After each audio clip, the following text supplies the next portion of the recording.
पाकिस्तान के मालियाती बजट बराए 2023-24 के बारे में मैंने गुज़श्ता दिनों एक वीलॉग किया था और उस वीलॉग के अंदर मैंने पेट्रोलियम लेवी के हवाले से कुछ हकायक जो हैं वो आप सबके साथ शेयर किए थे। उसके बारे में मैंने मज़ीद तफसील जो है वो इसलिए नहीं शेयर की क्योंकि मैं नहीं चाहता था कि वीलॉग बहुत ज़्यादा लंबा हो और उसके अंदर में वो सारा डेटा जो है वो आपके सामने मैंने रखा।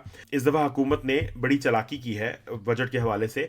बजट से पहले इन्होंने चीदा चीदा नुकात पेश किए हैं। अमूमन ये होता है कि बजट जैसे ही आता है वो स्ट्रेट अवे वेबसाइट पर अपलोड कर दिया जाता है और हर बंदा जो है वो बजट के बेसिकली जो जो उसके समरी है वो भी देख लेता है और उसके बाद जो बजट की तकरीर है वो भी आ जाती है उसके ऊपर।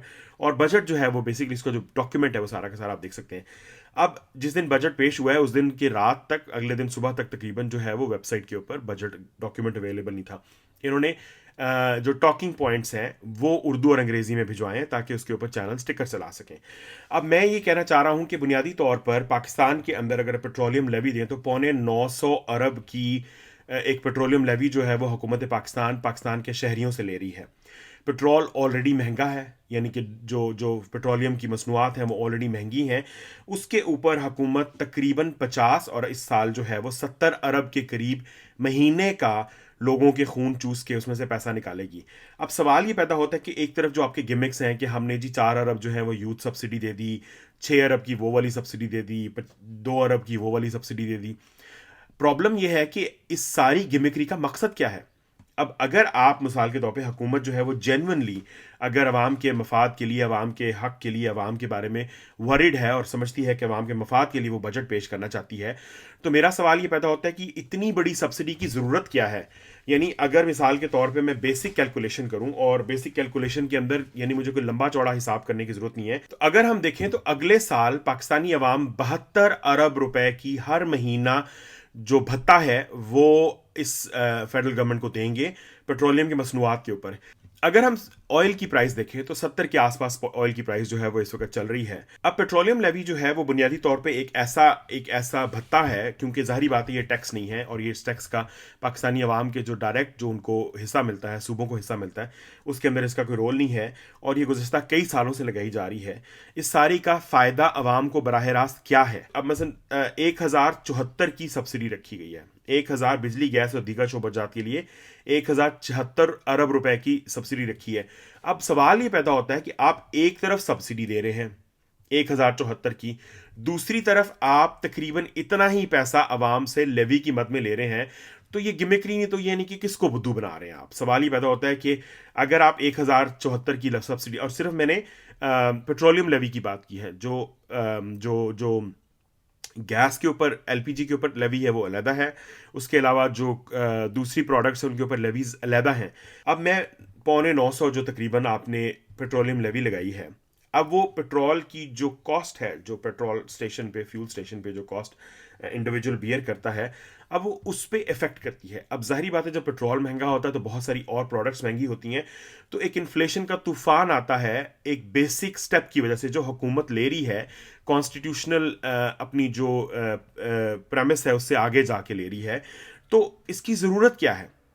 यानी आप एक तरफ सब्सिडी दे रहे हैं, दूसरी तरफ आप लेवी लगा रहे हैं, तीसरी तरफ आप लेवी लगाने के नतीजे में एक पूरा विशस साइकिल क्रिएट कर रहे हैं जो महंगाई का एक अनएंडिंग जो तूफान है उसको खड़ा करती है।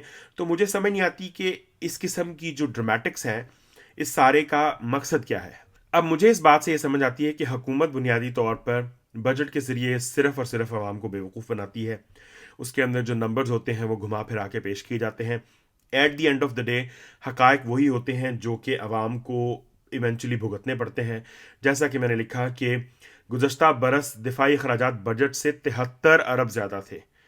अब सवाल ये पैदा होता है कि आपने एक अनकंट्रोलेबल एपेटाइट रखा हुआ है डिफेंस बजट का, उसको कवर करने के लिए आपने लेवीज लगाई हुई हैं, क्योंकि आपका जो बुनियादी स्ट्रक्चर है फाइनेंस का उसके ज़रिए आप वो पैसा पूरा नहीं कर सकते।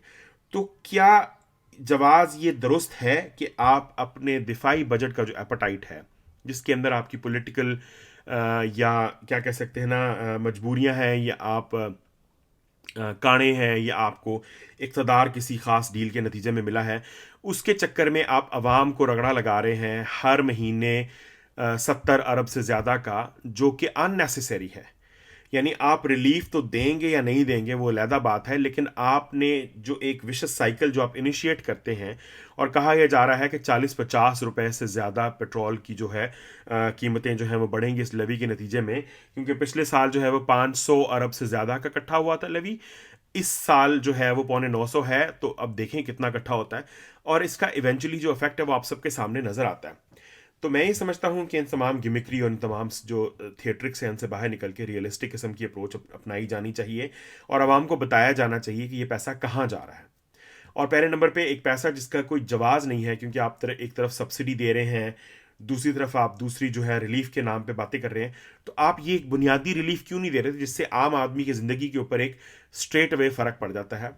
अगर आप लेवी उठा लेंगे तो उससे पेट्रोल की कीमतें नीचे आ जाएंगी, जिससे बहुत सारा एक जो एक इंफ्रास्ट्रक्चर है वो बुनियादी तौर पे अपनी राइट शेप के अंदर जाना शुरू हो जाएगा, और उसके नतीजे में जो एक उसके कॉन्सिक्वेंसेज हैं वो चेंज होना शुरू हो जाएंगे।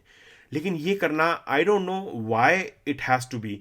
तो मैं कोशिश करूंगा कि मैं अगले वीलॉग में इसके बारे में किसी से बात करूं कि ये क्यों किया जाता है और इसकी वजह क्या है, और इसके जो बुनियादी इफ़ेक्ट्स हैं वो किस हद तक खौफनाक हैं। सो अंटिल देन हमारा चैनल ज़रूर सब्सक्राइब करें, आपकी सपोर्ट की ज़रूरत है, क्योंकि ये वाले सवाल सिवाय चंद यूट्यूब के ऊपर जो जर्नलिस्ट जो है वो वीलॉग्स करते हैं उनके अलावा कोई चैनल कोई और नहीं उठा रहा। सो हम इसमें ज़रूर बात करेंगे। अल्लाह हाफिज़।